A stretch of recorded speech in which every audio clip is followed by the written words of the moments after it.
Hello everyone, welcome to the Brain Bloom, where minds bloom with wisdom. I am Sumayya Rafiq, and today we are going to discuss another important and interesting concept of communication skill, which is audience specific communication. Here we discuss the three concepts: writing for different audiences, presenting informally versus formally, and communication styles. You learn how to adjust your messages to fit the different types of audience. इसकी detail की तरफ move करते हैं हम और देखते हैं कि ऑडियंस स्पेसिफिक कम्युनिकेशन जो है वो क्या होती है और ये कम्युनिकेशन के अंदर ऑडियंस स्पेसिफिक कम्युनिकेशन ख़ास तौर पर क्यों ज़रूरी है।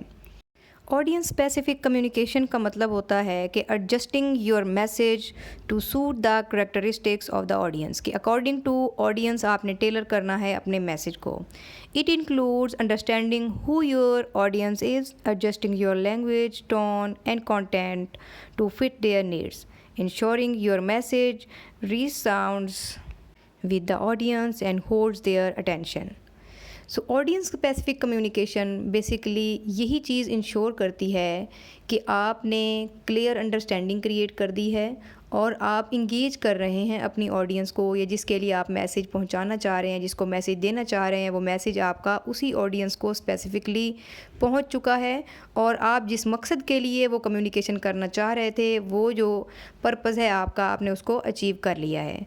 अब ऑडियंस स्पेसिफिक कम्युनिकेशन की हम अहमियत देख लेते हैं कि ये क्यों ज़रूरी है कम्युनिकेशन स्किल के अंदर। तो different audiences have different preferences. आप जानते होंगे कि जैसा कि आप लोग एक क्लास के स्टूडेंट्स हैं, आपकी प्रेफरेंसेस भी डिफरेंस होती हैं, लेकिन क्योंकि आप एक जगह एक पर्पज़ के लिए इकट्ठे हुए होते हैं और आपको सेम एक जैसा लेक्चर दिया जाता है, इसी तरह टारगेटेड ऑडियंस और जनरल ऑडियंस के बारे में भी हम लोग पढ़ चुके हैं कि उनके मुताबिक हम कैसे अपना मैसेज सेट करते हैं। हर बंदे का नॉलेज लेवल डिफरेंट होता है, उसकी एक्सपेक्टेशंस डिफरेंस होती हैं और इसी तरह उसकी प्रेफरेंसेस भी बाकियों से मुख्तलिफ होती हैं। तो आपको अडाप्ट करना चाहिए ऐसा मैसेज जो कि इंश्योर करे कि आपकी ऑडियंस के अंदर क्लियरर अंडरस्टैंडिंग है, कि आपने अंडरस्टैंडिंग क्लियरली की है और आपने इंक्रीज़ कर दी है इंगेजमेंट को, कि आपकी पूरी प्रेजेंटेशन के अंदर या पूरी कम्युनिकेशन प्रोसीजर के अंदर आपकी जो ऑडियंस थी वो आपके होल मैसेज के साथ इंगेज रही। इसकी फिर डिफरेंट स्ट्रेटजीज़ हैं, वो भी हम पहले देख चुके हैं कम्युनिकेशन स्किल के अंदर कि कैसे आपने इंगेज रखना है अपनी ऑडियंस को। उसके बाद इफ़ेक्टिव परसुएड करना, किसी को अपने पॉइंट ऑफ व्यू पर लेकर आना या उसको समझाना कि आप वो बंदा एग्री कर जाए आपके पॉइंट ऑफ व्यू से, वो होती है इफ़ेक्टिव परसुएशन। कि आपने इन्फ्लुएंस करना है the audience attitudes and behaviour, उनके एटीट्यूड और बिहेवियर को इन्फ्लुएंस करना है थ्रू योर मैसेज और communication. For example, a technical presentation to experts will be different from a general public talk. आपने देखा होगा कि एक बैंकर जो है वो अपनी स्पेसिफिक टर्मिनोलॉजीज़ यूज़ कर रहा होता है कुछ भी बताने के लिए जो कि आम पब्लिक को समझ नहीं आती, तो फिर उसे आम पब्लिक को वही बात बताने के लिए उसको ट्रांसलेट करना पड़ता है, उसको अंडरस्टैंड कराने के लिए सिंपल टर्म्स यूज़ करनी पड़ती हैं। या फिर किसी ऐसी मीटिंग के अंदर जहाँ एक ही तरह के लोग, एक ही एक्सपर्ट्स लोग जो हैं एक ही फील्ड के बैठे हुए हैं, तो वो ईज़िली अपने टर्म्स और जितनी भी टर्मिनोलॉजीज़ होती हैं उसकी फ़ील्ड की वो ईज़िली यूज़ कर सकता है, क्योंकि उसके सामने ऑडियंस भी सेम उसी तरह की होती है जिस तरह का वो मैसेज दे रहा होता है। राइटिंग फॉर डिफरेंट ऑडियंसेस, ये हमारा पहला कंटेंट है। When you write, it's important to consider who you are writing for. Different audiences will have different expectations, knowledge level and interest. Understanding your audience helps you decide what tone, what style and what language to use, कि आपने क्या language use करनी है, style कौन सा रखना है और आपकी जो है उस लैंग्वेज के अंदर आपकी टोन क्या होगी बात करते हुए। अपनी ऑडियंस को देखते हुए आप फ़र्क के साथ लिखेंगे कि आप किस ऑडियंस के लिए लिख रहे हैं, फिर उसी के मुताबिक आप जो है अपना मैसेज लिखेंगे। ये हम राइटिंग के हवाले से बात कर रहे हैं कि कम्युनिकेशन के अंदर जब आप इन राइटिंग कम्युनिकेशन कर रहे हैं तो आपकी डिफरेंट ऑडियंस होगी, तो उसके लिए आपने कौन कौन से की पॉइंट्स जो है माइंड के अंदर रखने हैं। तो फर्स्ट हमारा की पॉइंट है नो योर ऑडियंस। कोई भी मैसेज लिखने से पहले आप ये थिंक करें कि आप किसके लिए लिख रहे हैं और आपका मैसेज पढ़ने वाली जो ऑडियंस होगी वो किस माइंडसेट की है, उनका एक्सपर्टीज़ लेवल क्या है, उनकी लैंग्वेज क्या है, उनकी एक्सपेक्टेशन क्या है, तो उसके मुताबिक आप फिर उसको राइट करेंगे। तो आपका पहला स्टेप क्या हुआ कि आपने नो करना है योर ऑडियंस, कि आपको अपनी ऑडियंस का पता हो कि क्या वो एक्सपर्ट्स हैं या बिगनर्स उनका लेवल है, या फिर वो प्रोफेशनल हैं या कैजुअल हैं, तो वो किस तरह रीड करना चाहते हैं उन पॉइंट्स को। The second one is adjust your language. दूसरे नंबर पे आके आपने जब पता कर लिया कि आप किसके लिए लिख रहे हैं, आपकी ऑडियंस क्या है, फिर आप अपनी लैंग्वेज को उस ऑडियंस के मुताबिक सेट करेंगे कि आया वो एक्सपर्ट हैं या जनरल ऑडियंस है। अगर वो एक्सपर्ट्स हैं तो आप इजीली टेक्निकल टर्म्स को यूज़ कर सकते हैं, डिटेल्ड एक्सप्लेनेशंस दे सकते हैं और प्रेसिज लैंग्वेज भी यूज़ कर सकते हैं। जबकि अगर आप जनरल पब्लिक के लिए आप एडजस्ट कर रहे हैं अपनी लैंग्वेज को, तो आप सिंपलर लैंग्वेज यूज़ करेंगे, क्लियर एक्सप्लेनेशंस देंगे और अवॉइड करेंगे जर्गन को, मीन्स टर्मिनोलॉजीज़ को, एंड कॉम्प्लिकेटेड फ्रेजेस जो होंगे उससे भी आप अवॉइड करेंगे। The third point is consider the purpose. What is the goal of your writing. आप किस मकसद के तहत लिखना चाह रहे हैं। जब आपने जान लिया कि आपकी ऑडियंस क्या है, किस लेवल की है, आपने उसके मुताबिक अपनी लैंग्वेज को भी एडजस्ट कर लिया, तो अब आप देखेंगे कि आपका पर्पज़ क्या है, आप उस राइटिंग के थ्रू क्या चीज़ करना चाह रहे हैं। किसी को इंटरटेन करना चाह रहे हैं, इन्फॉर्म करना चाह रहे हैं, परसुएड करना चाह रहे हैं, या फिर कुछ एक्सप्लेन करना चाह रहे हैं। फिर आपने टेलर करना है अपने मैसेज को, रिटन टेक्स्ट को, रिटन कंटेंट को अकॉर्डिंग टू योर ऑडियंस और ऑडियंस पर्पज़, कि आप अपने मकसद के मुताबिक अपना कंटेंट भी चेंज कर सकें। The next one is tone and style for professionals. Professional हैं तो आपको जाहिर सी बात है फॉर्मल और रिस्पेक्टफुल टोन देनी होगी, और फ्रेंड्स और सोशल मीडिया पे अगर आप बात कर रहे हैं तो उसमें आप क्या करेंगे, फ्रेंडली रहेंगे और कन्वर्सेशनल आपकी टोन होगी। अगर मैं आपको यहाँ पे एक एग्जांपल दूँ कि आपने कोई भी बात अपने हम ये देख लेते हैं कि आपने कोई अपने टीचर से बात करनी है, ठीक है, या कोई एप्लीकेशन आपने लिखनी है, तो उस एप्लीकेशन के अंदर आपकी जो टोन होगी वो आपकी फॉर्मल और रिस्पेक्टफुल होगी, क्योंकि आप प्रिंसिपल को या टीचर को एप्लीकेशन लिख रहे हैं किसी भी पर्पज़ के लिए।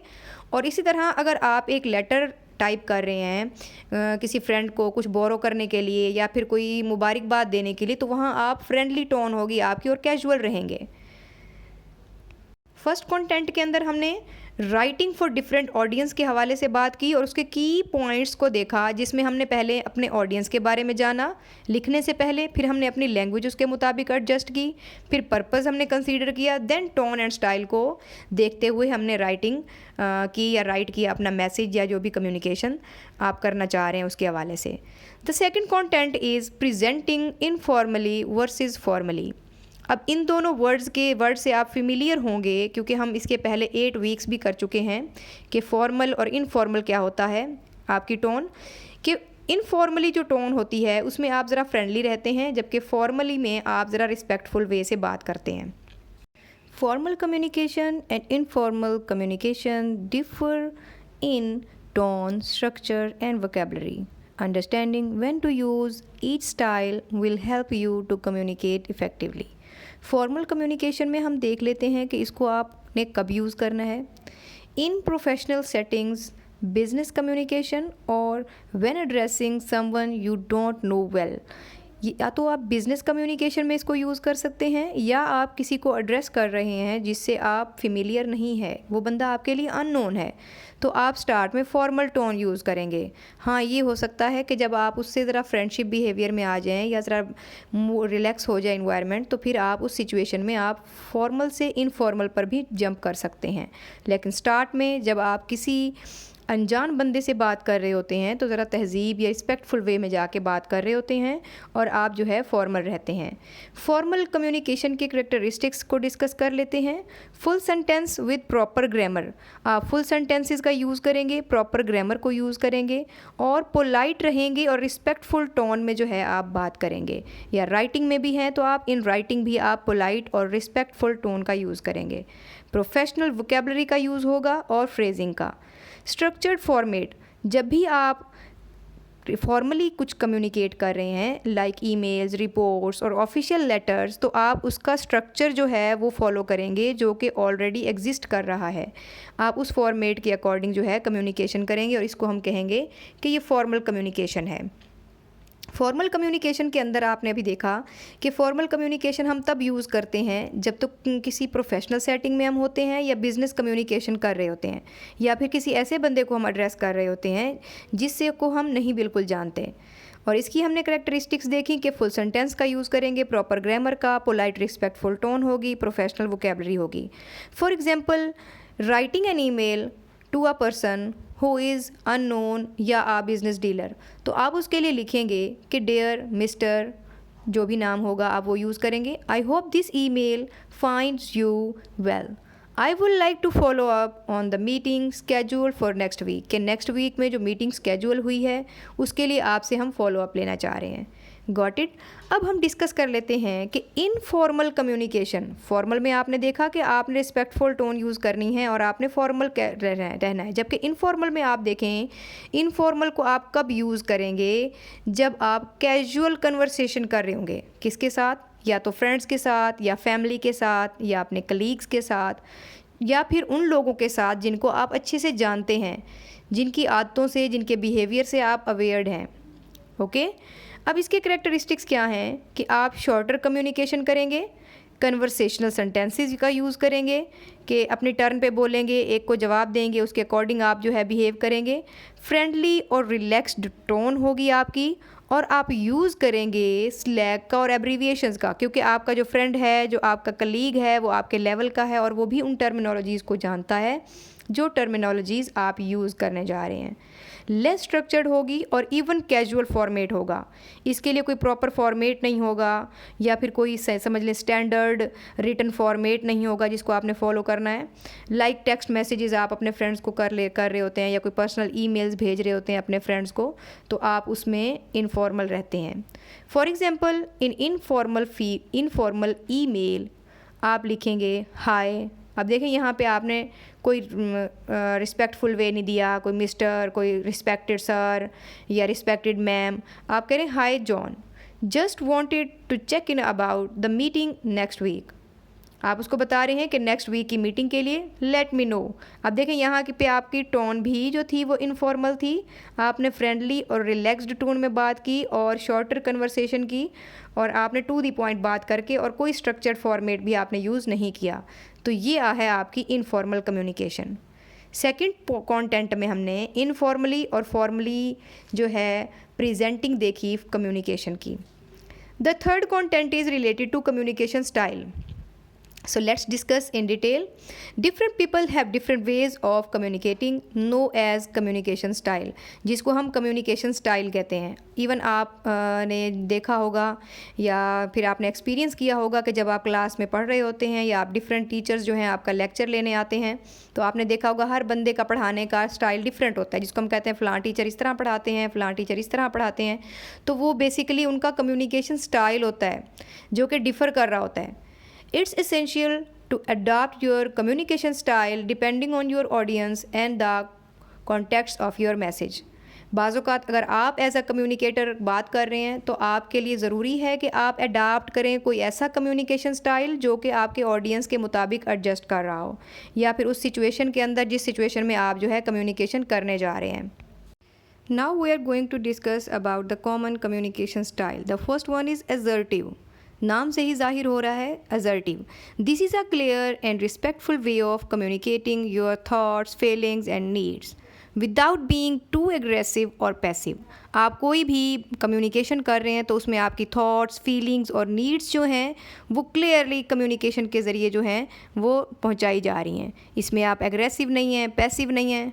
Assertive communicators express themselves confidently while respecting others. Confidently बोल रहे होते हैं, communicate कर रहे होते हैं assertive communicators, और दूसरों को भी respect दे रहे होते हैं, अपनी audience को भी। जैसे कि यहाँ पे example है, I feel that we should meet to discuss this project further. हम यहाँ एक नया वही प्रोजेक्ट डिस्कस करने के लिए इकट्ठे हुए हैं। Can we scheduled a meeting tomorrow? क्या हम कल के लिए कोई मीटिंग स्केड्यूल कर सकते हैं? ये एक असर्टिव टोन थी कम्युनिकेटर की, जिसमें कम्युनिकेटर जो था वो कॉन्फिडेंट भी था और रिस्पेक्ट भी दे रहा था। इसी तरह सेकंड कम्युनिकेशन स्टाइल जो है पैसिव, इसका मतलब ये है कि कम्युनिकेटर जो है वो ड्यूरिंग कम्युनिकेशन पैसिव है और वो अवॉइड कर रहा है अपनी एक्सप्रेस करने से कि वो अपनी फीलिंग और थॉट्स उसकी जो हैं वो एक्सप्रेस ना हों। Often out of fear of conflict, this can lead to misunderstanding और फ्रस्ट्रेशन। बाज़ औक़ात ये चीज़ें उसके लिए मीन्स दैट उसका थॉट्स और फीलिंग्स को एक्सप्रेस ना करने का जो स्टाइल है वो मिसअंडरस्टैंडिंग और फ्रस्ट्रेशन भी क्रिएट कर सकता है। जैसे कि एग्जाम्पल है, I don't want to say anything, मैं मज़ीद कुछ नहीं कहना चाहता, but I don't think the project is going well. लेकिन फिर देखें वो साथ ये भी कह रहा है कि मुझे नहीं लगता कि ये प्रोजेक्ट अच्छा जा रहा है, और मैं कुछ कहना भी नहीं चाहता, कह भी दिया और नहीं भी कह रहा, कोई बात क्लियर नहीं हो रही उसकी। तो ये पैसिव कम्युनिकेशन स्टाइल था। The third one is aggressive. Aggressive communication is forceful and can disrespect others. Forceful होता है, जैसे धमकियाँ में जिसको हम कह सकते हैं, और डिसरिस्पेक्ट करता है दूसरों को। It involves expressing needs and desires is in a way that ignores the needs और फीलिंग्स ऑफ अदर्स, जिसमें हम दूसरों की फीलिंग का एहसास ही नहीं करते। बाज़ औक़ात किसी कंपनी के अंदर जो एम्प्लॉयर होते हैं या बॉस होते हैं, उनका कम्युनिकेशन स्टाइल जो है तो वो अग्रेसिव होता है, हर वक्त डांटना या गुस्से से बात करना। दिस प्रोजेक्ट इज़ मेस, एक एग्जाम्पल में देखें लिखा है कि दिस प्रोजेक्ट इज़ मेस, ये प्रोजेक्ट मेस है। Why has not anyone fixed this already, इसको पहले ठीक क्यों नहीं किया गया, ये क्या हो रहा है, ये क्या कर रहे हैं। तो ये एग्रेसिव कम्युनिकेशन स्टाइल है कि हर बात पे चिढ़ जाना, बात उल्टी करना। नेक्स्ट वन है फोर्थ पैसिव एग्रेसिव। देखिए नाम से ही शो हो रहा है कि ये दोनों का मिक्सचर है। इसमें जो कम्युनिकेटर है वो पैसिव भी है और एग्रेसिव भी है। फियर ऑफ कॉन्फ्लिक्ट की वजह से वो अपनी फीलिंग एक्सप्रेस भी नहीं कर पा रहा और एग्रेसिव भी है। ठीक है, often through back handed compliments के बैक हैंडेड कॉम्प्लीमेंट्स आप दे देते हैं, oh I love how you have handled this project. अब देखें ना, अब एक बंदा पैसिव भी है और एग्रेसिव भी है, मतलब जैसे कहते हैं मीठी मीठी कर देना, oh I love how you have handled this project, मुझे अच्छा लगा कि आप इसको किस तरह हैंडल कर रहे हैं। It's amazing how much work is still left to do, अभी और कितना काम रहता है करने वाला। अब देखें आपने उसकी तारीफ़ भी कर दी और मीठी मीठी उसकी वो बातें जो पूछना चाह रहे थे आपने वो भी पूछ ली। तो ये होते हैं जी कम्युनिकेशन स्टाइल्स। अब इन कम्युनिकेशन स्टाइल्स को आपने अडॉप्ट कैसे करना है, इसको हम डिस्कस करने जा रहे हैं कि how to adopt communication style. एक होता है अडॉप्ट और एक होता है अडॉप्ट। यहाँ पे हमने अडॉप्ट नहीं करना, अडॉप्ट करना है। जो कम्युनिकेशन स्टाइल आपका है उसमें चेंजिंग लेके आनी है अपने ऑडियंस पर्पस और कॉन्टेक्स्ट के according. For a professional setting में आपने कैसे अडाप्ट करना है कम्युनिकेशन स्टाइल के यूज़ एन असर्टिव और polite style, be clear, direct and respectful.